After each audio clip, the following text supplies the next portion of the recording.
Assalamualaikum warahmatullahi wabarakatuh. Perkenalkan, nama saya Amila Soleha dari jurusan Hukum Tata Negara semester 3. Di sini saya akan menjelaskan sedikit tentang hukum perang dan damai.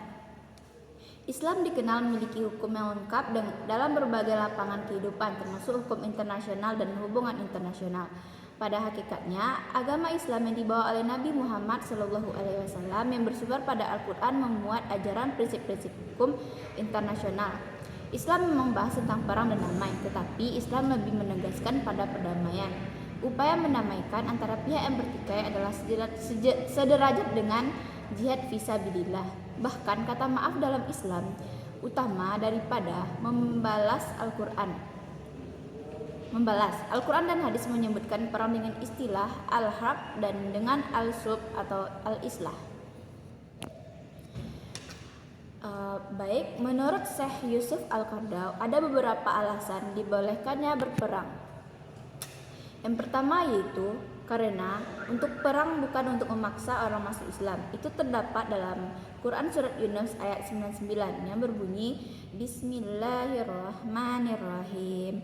Walau syaa rabbuka la'amana man fil ardi kulluhum jami'an fa anta tu'rihuna hatta yakufu mu'minin. Artinya, seandainya Tuhanmu menghendaki, tentulah semua orang di bumi seluruh beriman. Apakah engkau, Nabi Muhammad, akan memaksa manusia hingga mereka menjadi orang-orang mukmin? Ada beberapa hal yang dapat kita ambil di sana, yaitu perang bukan untuk memaksa orang masuk Islam. Tujuan perang adalah untuk membela dan menyebarkan kebenaran, bukan memaksa. Di dalam hadis Nabi Muhammad SAW bersabda, tidaklah seorang pun dari kalian memaksa orang lain untuk memeluk Islam. Hadis riwayat Bukhari nomor 6924. Yang kedua yaitu alasan diperbolehkannya umat Islam berperang karena perang terhadap orang-orang yang memerangi kaum muslimin. Yang artinya siapapun yang membaca Al-Quran dengan seksama serta menggabungkan antara ayat satu dengan ayat lain, maka akan jelas bahwa umat Islam disyariatkan untuk berperang kepada orang-orang yang memerangi muslimin, mengungsi kehormatan mereka dan juga kepada orang-orang lemah dari hamba-hamba Allah. Kita lihat ada salah satu ayat di dalam Al-Quran, Quran surah Al-Baqarah ayat 190 yang berbunyi Bismillahirrahmanirrahim.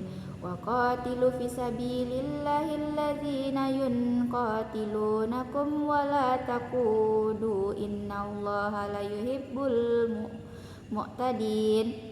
Artinya, perangilah di jalan Allah orang-orang yang memerangi kamu dan jangan melampaui batas.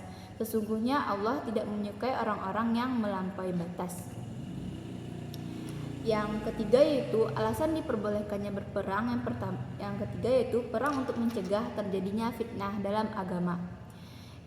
Ada beberapa kondisi umat Islam diperbolehkan berperang. Yang pertama, ketika diserang dan diperangi. Yang kedua, ketika mendapatkan perlakuan zalim. Yang ketiga, ketika mengalami pengusiran dari kampung halamannya karena mempertahankan keimanan. Sementara itu, menurut Jasuyuti Pulangan, prinsip-prinsip umat, persatuan, persaudaraan, persamaan, kebebasan, hubungan antar pemeluk agama, pertahanan, hidup bertetangga, dan tolong-menolong pada hakikatnya menghendaki tercapainya perdamaian di kalangan komunitas. Dalam Quran surat Al-Anfal ayat 39 yang berbunyi Bismillahirrahmanirrahim. Wa qatiluhum hatta la takuna fitnatan wa yakuna ad-dainu kullu lillahi fa innittahu fa innallaha bima ya'maluna basir. Artinya, perangilah mereka sampai tidak ada lagi fitnah, penganiayaan atau syirik, dan agama seutuhnya hanya bagi Allah. Jika mereka berhenti dari kekufuran, sesungguhnya Allah Maha melihat apa yang mereka kerjakan. Nah, dari tiga alasan tersebut pasti ada beberapa hukum perang. Hukum perang yang pertama yaitu fardu kifayah.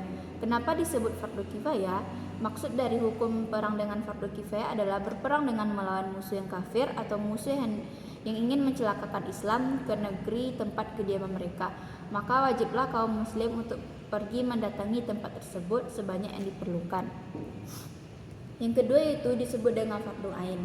Hukum perang dimaksud dengan fardu ain adalah berperang ketika musuh yang kafir atau yang ingin menghancurkan telah masuki negeri kaum muslimin. Jika sudah dalam kondisi seperti ini, maka syarat-syarat yang berperang yang disebutkan dalam fardu kifayah tadi tidak diperlukan lagi, karena setiap penduduk baik laki-laki maupun wanita dan anak-anak yang sanggup memberikan perlawanan wajib mempertahankan diri dan menolak didatangkan oleh musuh tersebut. Nah, hanya itu yang dapat saya jelaskan. Saya ucapkan Assalamualaikum warahmatullahi wabarakatuh.